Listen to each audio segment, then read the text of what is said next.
শ্রাবণের গগনের গায় বিদ্যুৎ চমকিয়া যায় ক্ষণে ক্ষণে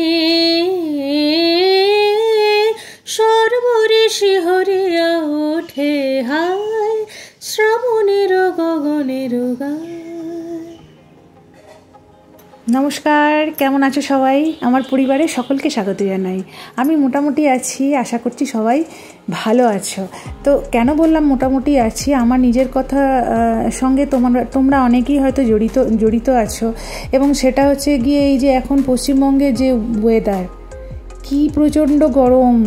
আজকের গরমটা ভাঙবে কালকের দিনটা, আবার কালকের গরমটা ভাঙবে পরশুর দিনটা। দিনের দিন যেন গরম বাড়ছে, একটা প্যাচে ঘামো ওয়েদার। আষাঢ় মাস পেরিয়ে গেল, সেইভাবে বর্ষা নেই, শ্রাবণ মাস ঢুকে পড়েছে, সেইভাবে মানে বৃষ্টি নেই।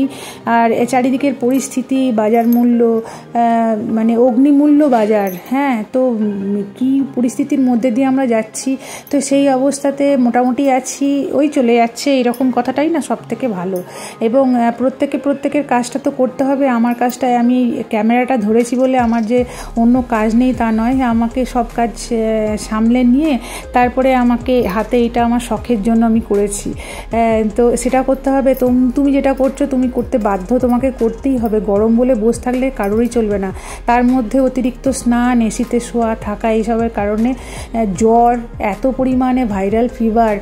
জিমে যাচ্ছি, সেখানে এত লোকজন, এত মেয়ে বেড়েছে, 35 জন, মানে লাস্ট দুদিন আগে 35 জন মেম্বার। আর জিমটা যেন কিচকিচ করছে এত, এবং তার মধ্যে এত ভাইরাল ফিভার হচ্ছে, এবং জিম থেকে এসে যেন মনে হয় অক্সিজেনের অভাব হয়ে যাচ্ছে। তো সেখানেও যে যাব, গিয়ে একটু রিল্যাক্স করব, সবার সাথে গল্প করব, একটা মানে কি পরিস্থিতি। যত পুজো এগিয়ে আসছে না, তত জিমে মেম্বার বাড়ছে আর কি। তো সকাল সকাল আজকে ছাদে এসেছি, এখনও চা খাওয়া হয়নি। এখন উঠতে না ভীষণ দেরি হয়ে যায়, 7টা বেজে যায়। তো 7টা বেজে যাওয়া মানে আমার কাছে বিশাল ব্যাপার। মিত্রবাবু হাঁটতে যায়, আজকে ও হাঁটতে যায়নি। মানে গরম ঠান্ডার জন্য গা হাত পায়ে ব্যথা, এগুলো কিন্তু প্রতিনিয়ত লেগেই আছে। কোনো দিন যেতে পারছে, কোনো দিন যেতে পারছে না। তো এসিতে শুলে কিন্তু এই সমস্যাটা আরও বেশি হয়। জানি না তোমাদের সবার হয় কি না, এটা আমাদের যেটা হয় সেটা শেয়ার করলাম। তার মধ্যে স্নান করছি বারবার। তো যাই হোক, সকালে এখনও চা খাওয়া হয়নি, ছাদে এসেছি। আমার এই লাকি ব্যাম্বু গাছটাকে দেখালাম না, শেয়ার করলাম, আমার বেডরুমের কাছে রাখা ছিল, সেটা এত বড় হয়ে গেছে, সেটাকে এই বালতিটার মধ্যে এখন লাগিয়েছি। আর সকাল সকাল দেখো পরিবেশটা এত সুন্দর লাগে, একদম চুপচাপ। তার মধ্যে দেখো পায়রা বাবাজি বসে আছে। তো সকালবেলায় এদের উপস্থিতি আনাগোনা খুব মানে চোখে পড়ে। আগে আমরাও ছাদে চাল গম ইত্যাদি দিতাম, আসতো আর প্রচুর ছাদের মধ্যে বসে থাকতো। এখন অতটাও দেওয়া হয় না, কিন্তু ওরা আসে আমাদের ছাদে কি খুঁজতে না, কচি পাতা, যেসব গাছগুলোর কচি পাতা বেরোয় সেগুলো খেতে ওরা আসে। হ্যাঁ, আমরা যখন সরে যাই তখন তাদের উপস্থিতি দেখছো, ওই দেখো পুরো উড়ে উড়ে এ ছাদ থেকে ও ছাদ, ও ছাদ থেকে এ ছাদ, এই হচ্ছে এদের কার্যকলাপ সকাল সকাল। তো যাই হোক, এবার 1 কাপ করে চা খাওয়া হবে, আর চা খেয়েই তারপরে দিন শুরু হবে। আজকে লাঞ্চ বক্স রেডি করার আছে, যেগুলো মিত্র ডিউটিতে যাবে। তো সকাল সকাল ওই জন্য একদম ডিরেক্ট লাঞ্চ বানাতে বসে যাব চা খেয়েই। আজকে জল খাবারের সেরকম কিছু প্রিপারেশন নেই, তো ডিরেক্ট একটু চা খাওয়ার সময়টাতেই একটু কথা বা মোবাইলের হোয়াটসঅ্যাপটা একটু খোলা, বা একটু ওয়াইটিতে গিয়ে দেখে আসা, এই কাজটা করা হয়। তার মধ্যে মিত্রবাবু একটা গল্প বলতে শুরু করলো, আজ ওর অফিসিয়ালি বার্থডে। তো সেই কারণে কত বয়সটা বাড়ছে, বার্থডে মানেই তো বয়সটা আমাদের সামনের দিকে এগোচ্ছে না।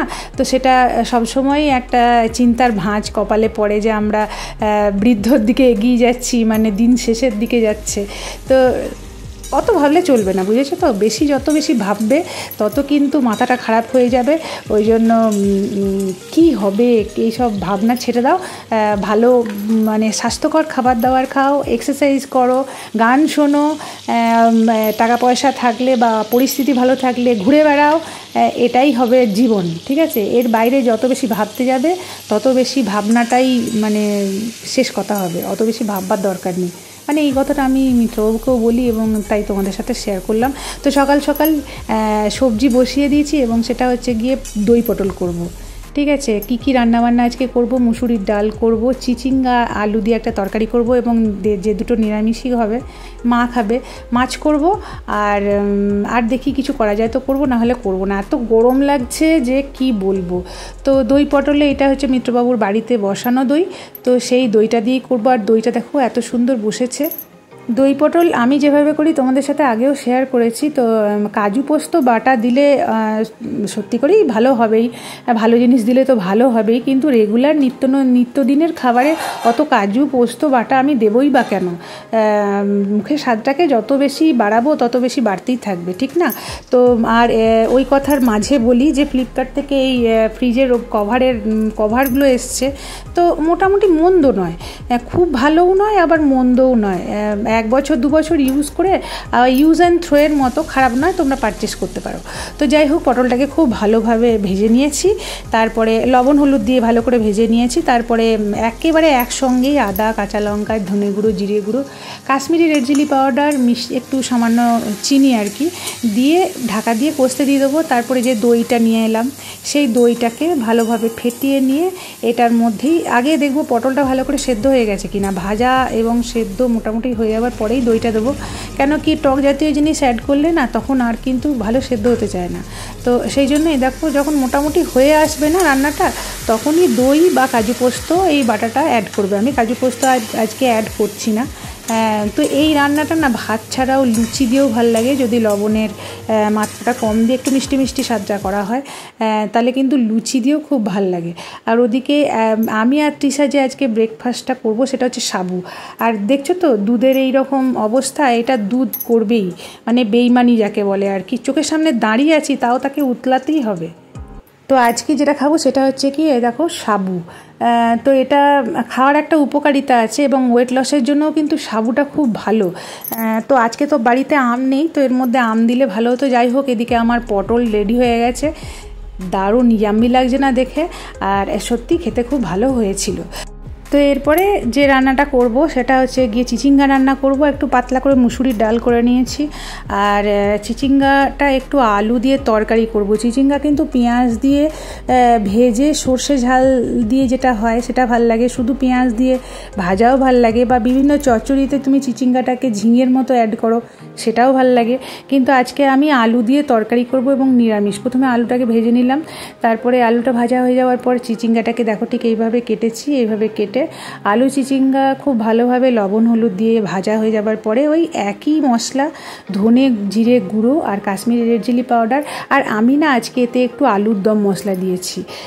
তো আলুর দম মশলা একটু দিয়েছি এবং লবণ হলুদ মিষ্টি সমস্ত কিছু দিয়ে আমি স্টিম, মানে আঁচটা একদম স্টিমে দিয়ে, মানে কম করে দিয়ে ঢাকা দিয়ে অন্য কাজ করতে চলে যাই, যাতে ওটা কষাও হয়, সেদ্ধও হয়। আর হাফ সেদ্ধ হয়ে যাওয়ার পর আমি জলটা অ্যাড করি। আমি প্রথম থেকে জল দিয়ে ফুটাই না, আমি এইভাবেই করি আর কি। তো যাই হোক, এই যে আমাদের ব্রেকফাস্ট। আজকে সাবুটা একটু অন্যরকম করে করেছি। সাবুটা না বেশি ভিজিয়ে ফেলেছি, জানো তো, পরিমাণটা দেখতে পাচ্ছ তো অনেকটাই বেশি হয়ে গেছে, এটা একটু কম করে দিতে হতো, পরে সেটা বুঝতে পারলাম। তো যাই হোক, দুধটা ফুটিয়ে না বন্ধ করে দেবে, তার মধ্যে সাবুটা দেবে, সাবু দিয়ে আর ফুটিও না, তো সাবুটা দিয়ে দেবে। তার মধ্যে আমি দিয়েছি সাবুটা দিয়ে তো গ্যাস বন্ধ করে দেবেই, কেন কি ওই লালে ব্যাপারটা হয়ে যায়। তো তার মধ্যে গুড় অ্যাড করবে, কিশমিশ, খেজুর বা আমন্ড যে যা খাও সমস্ত কিছু অ্যাড করবে। আম খেলে আম, কলা যা যা খাবে সমস্ত নিয়ে নেবে। সাবুর পরিমাণটা একটু কমই দেবে, তাহলে একটু নরম নরম ব্যাপার হলে চামচে করে তুলে তুলে খেতে মানে সুবিধা হয় আর কি। আমার যেটা ভুল হয়েছে যে সাবুর পরিমাণটা বেশি হয়ে গেছে, কিন্তু এটা ওয়েট লসের জন্য ভালো, ওয়েট গেনের জন্যও ভালো, যে যেরকমভাবে নিতে পারবে। চিনিটা বাদ দিয়ে খেও, সেটাই হবে সবথেকে ভালো কথা বা বড় কথা। তো আজকে একটা মাছের নতুন রেসিপি করব এবং সেটা হচ্ছে কি রাঁধুনি কাতলা। রাঁধুনি সাধারণত শুক্তোতেই আমরা ইউজ করে থাকি, শুক্তোতে রাঁধুনি দেওয়া শুক্তো কিন্তু দারুণ লাগে। তো মাছ খেয়েছো কি? মাছটা একবার রান্না করে দেখবে, ভালো হয়। এবং পেঁয়াজ রসুন ছাড়া শুধু রাঁধুনি বাটা দিয়ে আলু দিয়ে মাছের ঝোল, রুই মাছ বা কাতলা মাছের ঝোল কিন্তু খুব হজমটা তাড়াতাড়ি হয়েও যায় এবং স্বাস্থ্যকর। তো আজকে আমি কিন্তু পেঁয়াজ একটু অ্যাড করছি, কেন কি আমার কাটা পেঁয়াজ একটু রাখা ছিল, কালকের ঘুগনিতে দিয়েছিলাম, তো সেই জন্য আমি পেঁয়াজ রসুন দেবো না, শুধুমাত্র একটু পেঁয়াজ আর এই বাটাটা করছি, বাটার মধ্যে দিয়েছি রাঁধুনি, রেড চিলি পাউডার, একটু ধনে গুঁড়ো আর একটা শুকনো লঙ্কা, ঠিক আছে।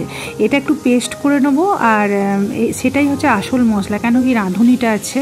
তো মাছগুলো দেখে এইভাবে ভেজে নিয়েছি, আর ওইদিকে তেলের মধ্যে দিয়েছি জিরে, শুকনো লঙ্কা দিয়ে পেঁয়াজ কুচিগুলো ভালো করে ভাজা করছি।